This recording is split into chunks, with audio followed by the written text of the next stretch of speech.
John's a big Tiger supporter. He just got solar power installed. He used to spend $600 per quarter on power, but with his new bill plus Metro Solar Easy Payments, he's saving $169 per quarter from day one. That adds up to $88,000 after 25 years. So no, John can't own his power company, but he can own his solar system. Outstanding Jack. And Jack hit back. Martin to Greg. He kicks around the body end. He slots it. Jack Riewoldt has 11. Mesmerising. Riewoldt unselfishly to Cotchin to make it 112 points. And that was extraordinary.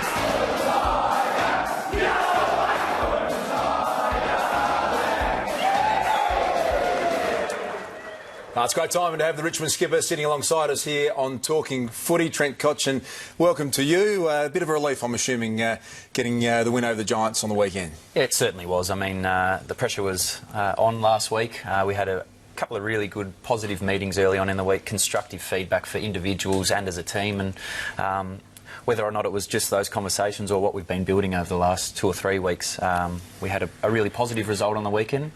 Granted, it doesn't mean a lot until you back it up this weekend as well. You talk about those meetings. I just asked you about Jack Riewoldt last week and what he had to say about changing the game plan and maybe the club got it wrong and they were on the wrong pathway.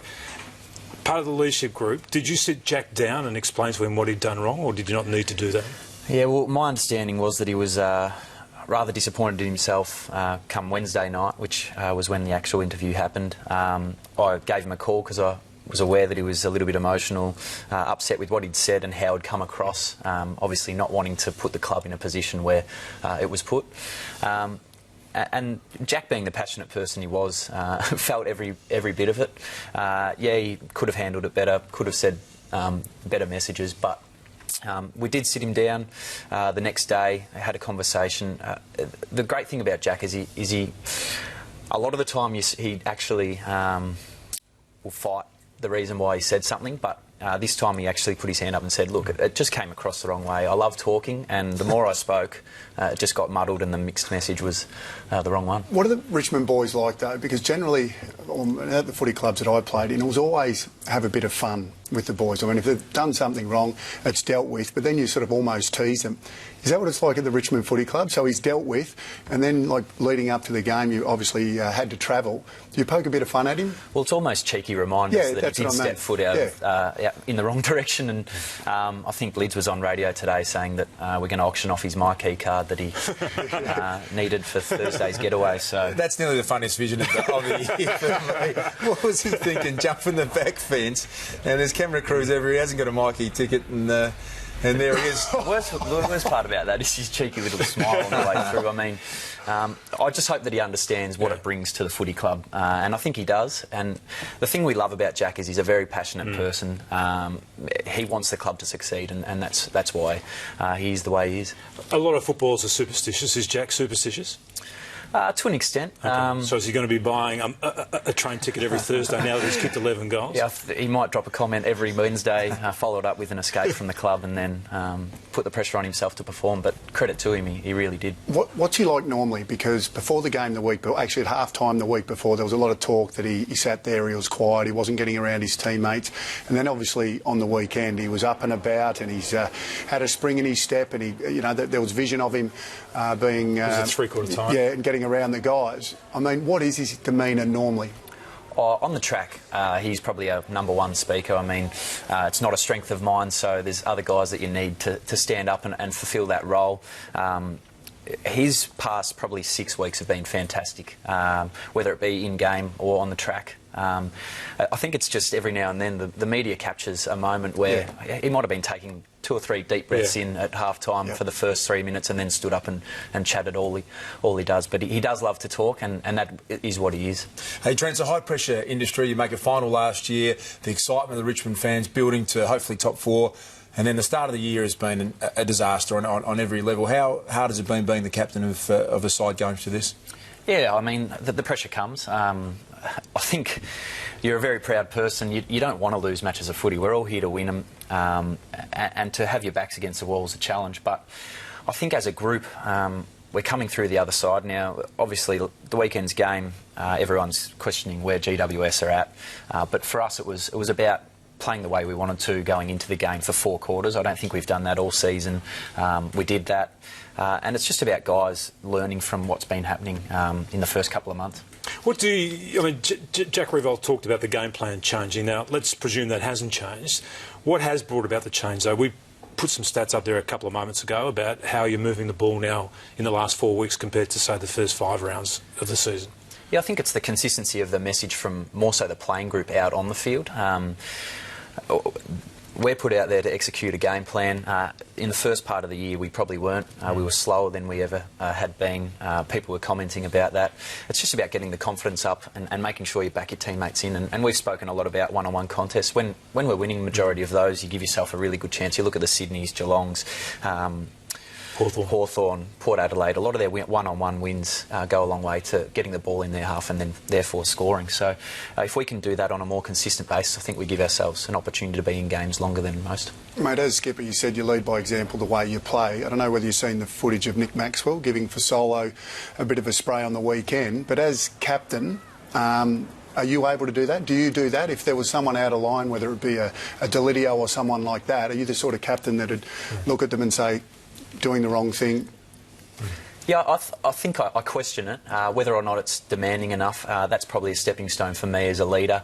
As I said earlier in the piece, we had lots of constructive feedback last week, whether it was from the players or coaching staff, and one of mine was to actually be a little bit more aggressive with my approach at times.